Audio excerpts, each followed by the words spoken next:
Assalamualaikum warahmatullahi wabarakatuh. Halo siswa hebat, selamat datang kembali di channel Cakap Informatika.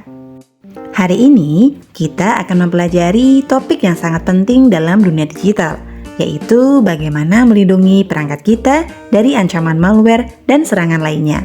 Sudah siapkah kalian untuk belajar? Langsung saja kita simak video selengkapnya. Ketika membuka situs web, komputer bisa saja terpapar konten yang berisiko seperti file berbahaya atau pencurian data.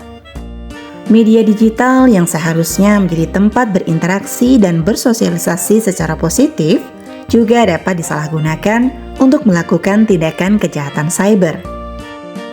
Lingkungan digital yang terbuka dan saling terhubung ini memberi celah bagi pelaku untuk melakukan aksi kejahatan seperti pencurian data, peretasan, penipuan secara online, dan eksploitasi anak di dunia maya.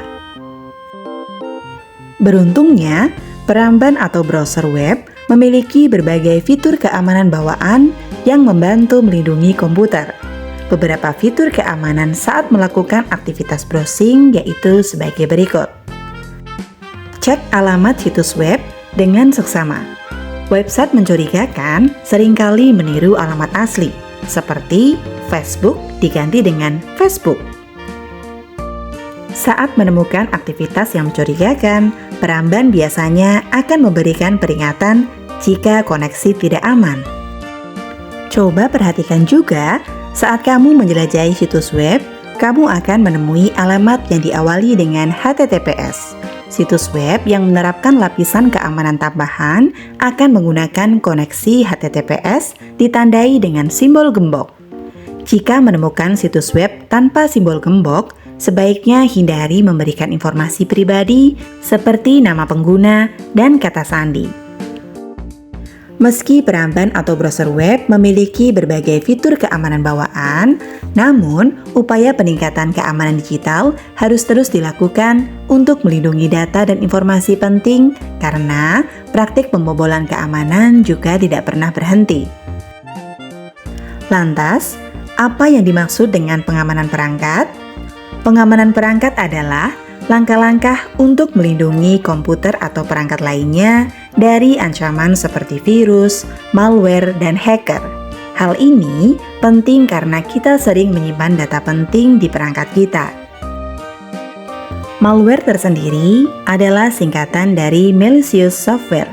Ini adalah software yang dirancang untuk menyusup ke sistem komputer atau perangkat untuk tujuan merusak atau mencuri informasi. Beberapa contoh jenis malware yang sering digunakan untuk menyerang sistem dan mengambil data-data penting adalah sebagai berikut. Yang pertama, virus. Virus merupakan potongan kode yang masuk ke sistem komputer atau smartphone dengan melampirkan dirinya ke file yang sudah ada. Virus biasanya akan bekerja secara aktif jika pengguna telah membuka file tersebut. Virus dapat merusak data dan sistem komputer atau smartphone. Yang kedua, worm. Worm bisa dianggap seperti cacing di dunia komputer atau smartphone. Worm dapat menggandakan diri dan menyebar ke perangkat lain. Worm biasanya masuk melalui internet atau file yang sudah diunduh. Ada juga Trojan. Trojan mempunyai kemampuan menyamar ke aplikasi yang terlihat aman. Jadi, Trojan dapat mengelabui pengguna dengan penampilan yang menarik. Nah, begitu pengguna mengunduh aplikasi yang ternyata Trojan, maka akan menyebar dengan cepat dan mencuri informasi pengguna. Ada juga yang keempat, yaitu spyware. Spyware dibentuk untuk masuk ke dalam perangkat pengguna, lalu diam-diam mengumpulkan data dan akhirnya mengirimkannya ke pihak yang membuat malware tanpa seizin pengguna. Terkadang, spyware bisa masuk tanpa sepengetahuan pengguna, sehingga dapat merekam segala aktivitas pribadi dari pengguna. Malware yang kelima adalah ransomware. Cyber criminals menggunakan ransomware untuk meneror pengguna. Biasanya, prosesnya dimulai dari mengambil informasi privat seperti dokumen atau data. Kemudian, para hacker akan mengenkripsi atau mengunci akses data yang sudah diambil dan meminta tebusan dalam bentuk uang kepada pengguna. Yang terakhir ada adware. Adware digunakan untuk menghasilkan uang bagi pembuat malware dengan menampilkan iklan yang tidak diinginkan pada perangkat pengguna. Meskipun tidak selalu merusak, adware dapat mengganggu pengguna dan memperlambat kinerja perangkat. Malware sering menyusup melalui email yang terlihat resmi atau dari file yang kalian unduh dari situs tidak terpercaya. Selain menyebabkan kerusakan teknis, malware juga bisa berdampak pada finansial, seperti kehilangan uang atau data penting. Dunia keamanan cyber terus berkembang dinamis.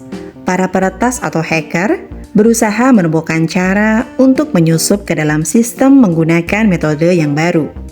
Di sisi lain, para teknisi keamanan cyber juga terus merancang mekanisme perlindungan yang lebih kuat dan responsif terhadap ancaman-ancaman tersebut. Beberapa mekanisme perlindungan dapat digunakan untuk menghadapi berbagai serangan cyber. Menggunakan perangkat keamanan seperti firewall, antivirus, dan VPN dapat melindungi dari serangan cyber. Firewall adalah suatu sistem yang mengawasi aliran data yang masuk dan keluar dari smartphone, serta akan memblokir koneksi jaringan yang berbahaya. Firewall pada smartphone berupa aplikasi yang bisa diunduh seperti NetGuard, Noroot Firewall, dan Defend Reload. Perangkat lunak antivirus memberikan perlindungan yang berkelanjutan untuk smartphone dengan melakukan pemindaian terus-menerus pada file dan mengidentifikasi adanya malware.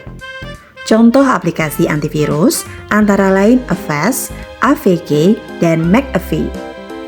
Sedang VPN merupakan singkatan dari Virtual Private Network, adalah sebuah sistem keamanan yang digunakan untuk menjaga keamanan data pribadi saat melakukan aktivitas browsing di internet. Beberapa VPN yang dapat digunakan antara lain ExpressVPN, NordVPN, dan TunnelBear. Sekian dulu materi kita hari ini. Jika ada pertanyaan, silakan tuliskan di kolom komentar. Kurang lebihnya mohon maaf. Sampai ketemu lagi pada video selanjutnya. Wassalamualaikum warahmatullahi wabarakatuh.